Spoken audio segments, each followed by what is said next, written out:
battle-tested, more mobile force is what Alexander now leads to conquer India. At the end of a 2-year guerrilla war in the eastern provinces, and having achieved a modicum of success, Alexander now turns his covetous eyes further east to India. But he knows he's facing a formidable opponent. The army of the Indian King Porus has a long and bloody history.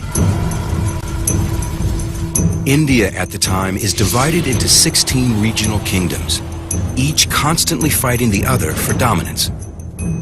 War was the normal state of affairs. As soon as a king gained power, he would begin attacking his neighbors.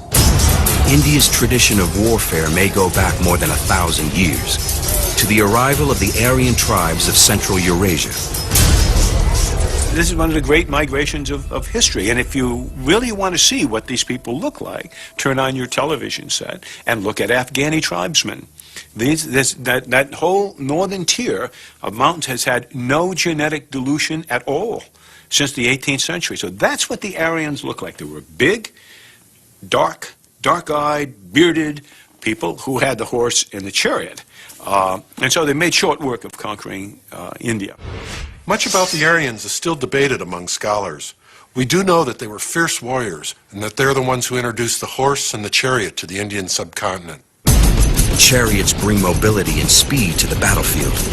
They enable the Aryans to conquer much of the subcontinent. We also know that for about a millennium after the Aryans invade, India is ruled by a warrior class whose tribes are constantly at war with each other.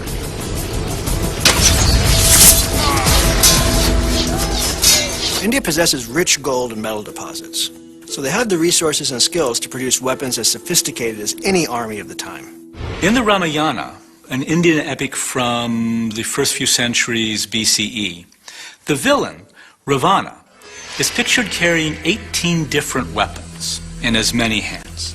He's got a javelin, sickle sword, 3 different kinds of battle axes. You name it, he's got it. And that arsenal is representative of what the various Indian armies actually used at the time. The ancient Indian kingdoms had really perfected the art of war. It's an art Porus has mastered. Now he waits to defend India against the latest outside invader, Alexander. Porus believes he still has time to discover when Alexander will cross the Hydaspes, but he's been duped.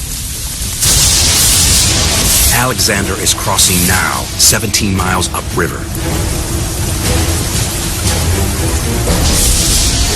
10,000 Greek infantry, 6,000 heavy cavalry, and 1,000 light Asian horse archers all throw themselves into the wild river. It's storming. Porus only sends 2,000 of his 4,000 heavy cavalry and 200 of his 300 chariots north to meet the enemy. That force is commanded by Porus's son, also named Porus. At the same time, Alexander musters his exhausted men and charges south, leading with his heavy cavalry. Behind them are light Asian horse archers. The infantry follows. But as soon as Alexander sees Porus's advanced force of heavy cavalry and chariots, he stops, and under the immense pressure of the battlefield, reconfigures his troops on the fly. Alexander is brilliant at knowing exactly how and when to change his attack or defense at a moment's notice.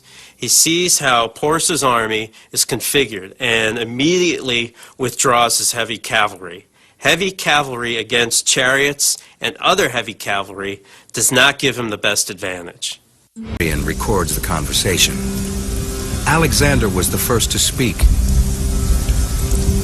"What," he said, "do you wish that I should do with you?"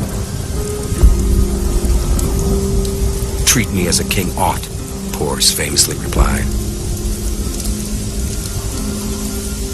Alexander is so impressed with Porus's dignity and composure, he decides to let him remain as king and keep his territories and his subjects.